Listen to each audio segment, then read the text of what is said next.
Eh oui, l'exploit pour la Géorgie qui se qualifie pour la première fois en huitième de finale de l'Euro. Salut à tous, on se retrouve pour le débrief du match. Victoire historique de la Géorgie, 2 buts à 0 contre le Portugal. 2 buts qui ont été inscrits par Kvaratskhelia et Miko Tadze. Merci aux personnes qui étaient présentes avec moi en live pour suivre ce match. N'hésitez pas à liker et à vous abonner si vous êtes nouveau. On est parti pour les statistiques du match. 7 tirs pour la Géorgie, 3 tirs cadrés, 2 buts. 22 tirs pour le Portugal, 5 tirs cadrés, une possession à 27% seulement pour la Géorgie, 73 pour le Portugal, 689 passes pour le Portugal, 270 passes pour la Géorgie, précision de passe à 93% pour le Portugal, 77 pour la Géorgie, 6 fautes pour la Géorgie, 11 pour le Portugal, 3 cartons jaunes pour le Portugal, 1 pour la Géorgie, il y a eu un hors-jeu portugais, 11 corners portugais, ce qui est énorme, et 1 pour la Géorgie. Et là, on est parti en image pour les deux buts du match. Cette équipe de la Géorgie va jouer en 5-3-2 avec Mamardashvili, le gardien très expérimenté de Valence, Kakabadze en piston, Gvelsiani, Kashia et Locho-Jvili. Et à gauche, on a Dvali, le milieu de terrain, avec Kosho Rajvili, Shak Vetadze et Kitejvili. Et on connaît très bien les deux buteurs, Kvaratskhelia, l'attaquant de Naples, et Miko Tadze, l'attaquant du FC Metz. Et pour le Portugal, il y a un turnover. C'est une composition en 3-5-2. Diogo Costa, défense à 3 avec Antonio Silva, Danilo et Inacho. On a Dalot, Piston et Neto à gauche. Palinha, Conceição et João Neves. Et en buteur, on a João Félix et Cristiano Ronaldo. Il y a seulement 3 joueurs qui étaient titulaires lors du deuxième match, cette victoire 3 buts à 0 contre la Turquie. Et Costa, Palinha et Ronaldo, qui étaient titulaires contre la Turquie, sont également titulaires contre la Géorgie. Et ce match va partir déjà à 2000 à l'heure, puisque il y aura une passe ratée d'un joueur portugais. Ça va arriver dans les pieds de Mikotadze. Mikotadze qui va se projeter. Forcément, les joueurs portugais qui étaient très hauts sur le terrain vont laisser énormément d'espace derrière. Et ça va partir très très rapidement avec Mikotadze et Kvaratskhelia, deux attaquants qui partent très vite dans la profondeur. Mikotadze qui va mettre un très très bon ballon pour Kvaratskhelia qui a fait un très très bel appel. Et cet appel va casser cette ligne défensive. Kvaratskhelia va rentrer dans cette surface de réparation et il va tirer et marquer le premier but pour la Géorgie, ce qui fait 1-0. La célébration de Kvaratskhelia, passe décisive de Mikotadze et but de Kvaratskhelia. Et ensuite, en deuxième mi-temps, à la 54e minute de jeu, on aura un penalty qui va être concédé par Antonio Silva. On voit qu'il a mis le pied sur la chaussure, il est totalement en retard. Et voilà, retard logique et penalty logique. Ce que l'arbitre va siffler après visionnement de la VAR. Voilà, Mikotadze qui a tiré les 7 derniers tirs au but et qui les a convertis et qui va se charger de tirer ce penalty face à Diogo Costa et il va le convertir, il va tirer à droite, ce qui fait 2-0 pour la Géorgie. La célébration de Mikotadze et la célébration des supporters géorgiens qui sont très très très contents. Et à l'arrivée, c'est une victoire de la Géorgie historique, 2 buts à 0. But de Kvaratskhelia et but sur penalty de Mikotadze. Voilà, cette équipe du Portugal avec ce turnover initié par Roberto Martinez n'a pas porté ses fruits puisque voilà, durant cette première mi-temps, ils encaissent très rapidement ce but marqué par Kvaratskhelia dans la profondeur. Cette défense qui est dépassée totalement. Et ensuite, forcément, cette équipe du Portugal a réussi à se créer des occasions tout de même. Voilà, par l'intermédiaire de Neto, que ça soit Conceição également, qui venait sur le côté droit. Et beaucoup de tirs en dehors de cette surface de réparation. Voilà, au début de deuxième mi-temps, il y a eu un changement de la part de Roberto Martinez. Et c'est Palinha qui est sorti, qui a joué 45 minutes et il a laissé sa place à Ruben Neves.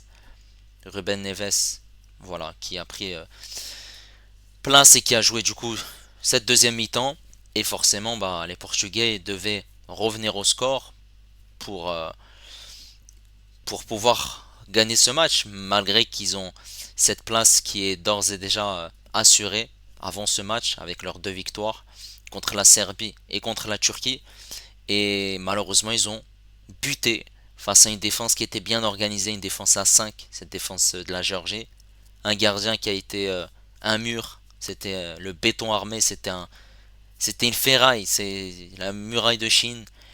Forcément, il y a eu beaucoup de centres, il y a eu des occasions pour Ronaldo, pour João Félix, des frappes en dehors de la surface de réparation, beaucoup de tentatives de la part de cette équipe portugaise qui a essayé de trouver des solutions dans le dernier geste. Mais malheureusement, ils ont beaucoup pêché et surtout, c'était voilà une zone où ils ont eu du mal forcément. Et ces Géorgiens bah, qui ont profité de l'occasion et pour jouer les contres. Et ils l'ont bien fait puisque dans cette surface de réparation, ils ont obtenu un penalty par Mikotadze. Forcément, à 2-0, il n'y a pas de problème. C'est parfait pour la Géorgie qui devait gagner quoi qu'il arrive pour aller en huitième de finale. Un autre résultat qu'une victoire était synonyme d'élimination pour la Géorgie. Voilà. Maintenant, on va revenir sur la prestation de ces deux équipes. Alors, Diogo Costa, bah, il encaisse deux buts. Diogo Costa, bah, malheureusement, il peut rien faire. Le premier, bah, c'est la défense. Et le deuxième, c'est un penalty. Donc, malgré cela, il y a eu des frappes, que ce soit de la part de Mikotadze, Kvaratskhelia ou d'autres joueurs géorgiens qui se sont montrés dangereux. Et il a su faire les arrêts qu'il fallait. Voilà. Gros match de la part du portier portugais. Cette défense, Inacho, Danilo, Antonio Silva. Antonio Silva fautif sur ce deuxième but, ce penalty. Ces trois défenseurs, ils sont fautifs sur le but. Le premier, clairement, voilà, ils sont pris de vitesse. Cette passe qui casse la ligne, donc forcément, il y a un déséquilibre. Et cette défense n'a pas été au top. De base, les habituels titulaires, Ruben Dias et Pep, ont manqué. Ils étaient au repos. Et forcément, bah, ces remplaçants habituels n'ont pas rempli leur job. Même si, voilà, forcément, avec une possession qui était de 74%, on pouvait se dire que ça allait être plutôt simple. Mais non, puisque la Géorgie a réussi à se créer beaucoup d'occasions malgré tout, malgré cette faible possession. Et ils sont pas montrés vigilants. 7 tirs hein, malgré tout. Pour la Géorgie, 3 cadrés. Voilà. Les pistons, Dalo et Neto. Alors Dalo, bah, il a fait un match moyen. Il y a eu des occasions de la part de Dalo, en dehors de la surface de réparation, les projections. Mais c'était insuffisant et forcément il se projetait pas tant que ça, puisque Conceição c'est lui qui occupait le couloir droit. Donc match très moyen de la part de Dalo. Et côté gauche, on avait Neto qui jouait en tant que piston. Et Neto, c'est pas son réel poste, c'est un ailier gauche. Et Neto, dans les 16 derniers mètres, il a eu du mal. Dans les 16 derniers mètres, il a pêché, il essaie de combiner avec ses partenaires, de jouer la passe. Mais voilà, c'était très très compliqué pour lui de trouver des solutions, forcément. Et voilà, c'est un mauvais match également de la part de Neto. Ce milieu de terrain, composé de Palinha, de João Neves et de Conceição. Alors Palinha il a joué une mi-temps, Palinha il a su être très intéressant avec l'utilisation du ballon. Il a été bon aussi pour jouer rapidement avec ses partenaires, João Neves, Conceição et les pistons pour voilà mettre le tempo. Forcément, voilà, cette équipe du Portugal a eu la maîtrise dans le jeu avec une grosse possession, mais voilà, il est sorti au bout de la mi-temps, forcément pour le préserver, il a fait rentrer le sélectionneur portugais Neves. Voilà, ça reste malgré tout un match abouti pour Palinha. On a à ses côtés João Neves. Alors João Neves, malheureusement, c'est pas un bon match pour ce jeune joueur de 19 ans du Benfica. Et il a eu du mal en fait. Il a eu du mal, il a réussi malgré tout à se projeter, à se créer des occasions, à rentrer dans cette surface de réparation, à tirer. Mais soit les tirs étaient arrêtés par Mamardashvili, soit c'était des frappes contrées par les joueurs géorgiens. Donc forcément, il a eu du mal à se projeter, il y a eu du déchet technique, il y a eu des pertes de balles dans son jeu malgré tout. Donc c'est pas un match abouti pour João Neves.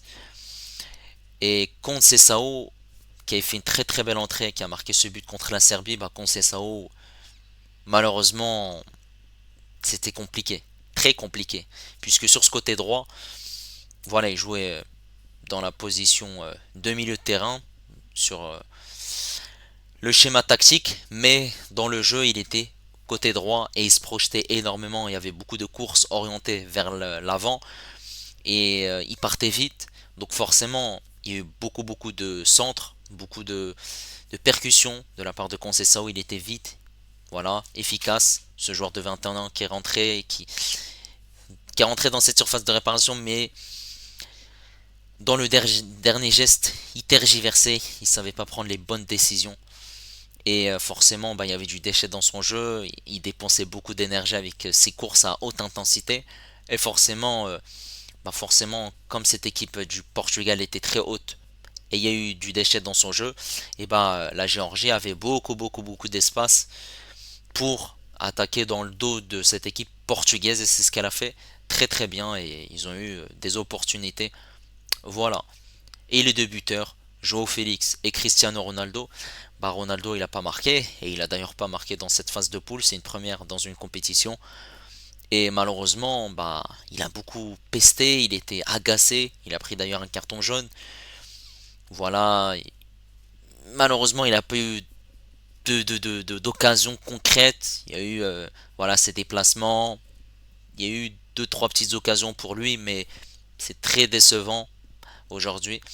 Voilà, il est sorti à la demi-heure de jeu, remplacé par Gonzalo Ramos. Et Joao Félix qui était titulaire et qui avait ses premières minutes dans cet Euro.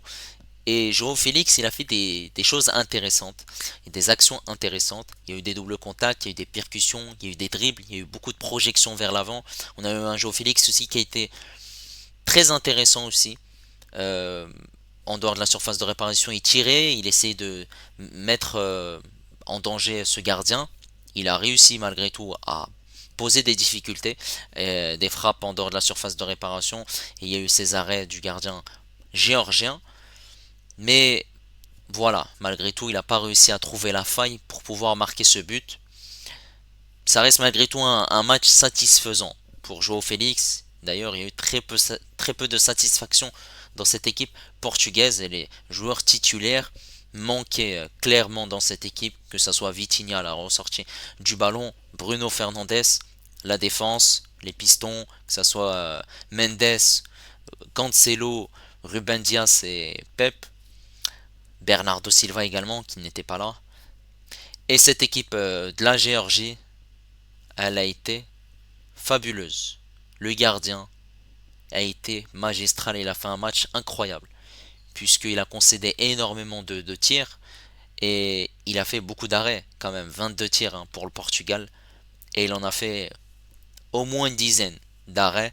Il a beaucoup été sollicité, même en fin de match il est resté costaud, solide. Il a maintenu cette équipe de la Géorgie pour permettre d'avoir cette qualification lorsqu'elle avait 1-0, lorsqu'elle avait aussi 2-0 pour pas que le Portugal avec ce but prenne la confiance et revienne à deux partout. Il a fait un excellent match, une top performance digne d'un très très bon gardien. Cette défense de la Géorgie dans l'ensemble, voilà, elle a été très bien ordonnée, bien compacte.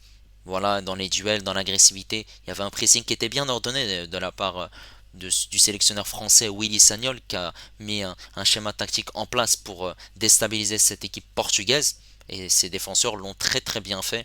Voilà, les pistons qui montaient très haut et lorsque les Géorgiens se projetaient, les deux montaient aussi très haut. Voilà. Au milieu de terrain, bah, les trois étaient très intéressants avec le ballon. Et on a vu que la sentinelle, là, Koro Rajvili, a été très intéressant avec les ressorties du ballon. Aussi, il pressait pour récupérer les ballons. C'était lui le joueur qui devait ratisser les ballons. Très intéressant. Hein. Très bon. Il a été bon même lorsqu'il y avait un pressing portugais. Il arrivait à faire des très belles passes et à faire aussi de très belles relances. Et même ses deux coéquipiers au milieu de terrain ont été intéressants avec le ballon et se projetaient très vite pour donner de très très bons ballons aux attaquants devant. Kvaratskhelia et Mikotadze, les deux attaquants, ont fait une top performance, c'est une performance XXL. Et on va commencer par Mikotadze, passeur sur le premier but pour Kvaratskhelia, buteur sur penalty. Troisième but pour Mikotadze dans la compétition, c'est le meilleur buteur actuellement de cet Euro. Et il a fait un match incroyable. On voyait des petits ponts, on voyait des gestes techniques, des doubles contacts. Il arrivait à se sortir de situations périlleuses. Et lorsqu'il y avait aussi deux, trois joueurs portugais qui l'entouraient, il arrivait à être bon, à faire des différences, à se projeter rapidement. Et ça partait très très vite aussi. Il y avait beaucoup d'accélération, beaucoup de fulgurance. Ça partait très vite vers l'avant. Et on voit que il est en forme. Et il faudra compter sur lui pour ces huitièmes de finale, puisque il est au diapason et il est très très très très bouillant. Et Kvaratskhelia,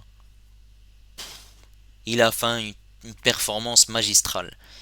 Buteur, il a fait un très très bel appel dans la profondeur et il a été très intéressant puisque c'était un joueur qui venait décrocher. Mikotadze était plus haut sur le terrain et forcément, voilà, il a été un cran plus bas que Mikotadze au niveau de son positionnement et il arrivait à se projeter, à faire des petits ponts, des décalages, des gestes techniques et à partir vite vers l'avant, à déstabiliser ces joueurs portugais malgré qu'il y avait 3-4 joueurs autour de lui. Voilà, il a fait un match très abouti, sachant qu'il a joué un buteur, c'est un ailier gauche, donc forcément, comme je l'ai dit, il avait un positionnement, voilà, en buteur, mais sur le terrain, c'était différent. Performance XXL de la part de Kvaratskhelia. Et voilà, malgré tout, le Portugal finit premier de ce groupe. Deuxième, c'est la Turquie, qui en même temps jouait contre la République tchèque, qui a gagné 2 buts à 1. Et la Géorgie, du coup, qui est troisième avec 4 points. Voilà. Et la dernière équipe, c'est la Tchéquie qui termine cette compétition avec un point qui est éliminé. La Géorgie, 4 points au compteur. C'est cette défaite contre la Turquie, 3 buts à 1. Ils n'avaient pas démérité, ils auraient pu même revenir à 2-2. Ce deuxième match contre la Tchéquie, ils ont raté une grosse occasion en fin de match. Il y a eu un partout. Et cette victoire précieuse et historique pour cette équipe coachée par le sélectionneur français Willy Sagnol. 2 buts à 0 contre une équipe portugaise malgré tout remaniée, une équipe bis, mais ça reste malgré tout une victoire de prestige pour cette équipe de la Géorgie qui va maintenant se confronter à une équipe d'Espagne qui a fait un sans faute en phase de poule, 3 matchs, 3 victoires en huitième de finale. Et le Portugal qui jouera contre la Slovénie en huitième de finale. Voilà. Et maintenant ça promet la suite de la compétition et c'est une nouvelle compétition. Voilà, n'hésitez pas à me dire ce que vous avez pensé du match. N'hésitez pas à me dire qu'est-ce que vous avez pensé de la prestation de la Géorgie. N'hésitez pas également à liker, à vous abonner si vous êtes nouveau. Et moi je vous dis à la prochaine. Ciao les amis.